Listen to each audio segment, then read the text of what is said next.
नमस्कार दोस्तों, मैं पुष्पा लोकगीत। नमस्कार दोस्तों, मैं फैजाबादी भौजी।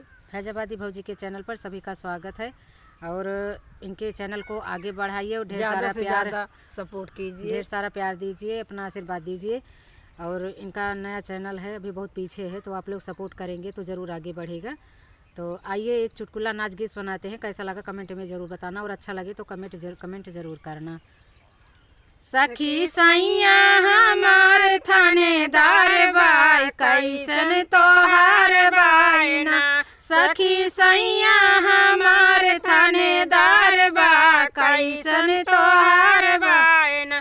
पहिरे वर्दी सीना तान ड्यूटी कराई कई के ध्यान। पहिरे वर्दी सीना तान ड्यूटी कराई कई के ध्यान। जैसे थाना में जैसे थाना में उनके सरकार बाई कैसन तोहार बायना।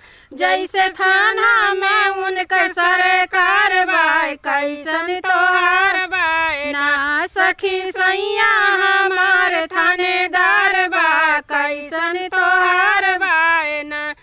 कई के 16 हो सिंगार निकली अंगना दुआर। कई के 16 हो सिंगार निकली अंगना दुआर। हम तो खुशबानी भरल भंडार बा कैसन तोहार बायना। हम तो खुशबानी भरल भंडार बा कैसन तोहार बायना। सखी सैया हमार थानेदार बा कैसन तोहार बायना। हमसे करे ले वो प्यार रखे मनवा हमार। हमसे करे ले वो प्यार रखे मनवा हमार। हमरे जिंदगी में हमरे जिंदगी में आइल बहार बा कैसन तोहार बायना। हमरे जिंदगी में आइल बहार बा कैसन तोहार बायना। सखी सैया हमार थानेदार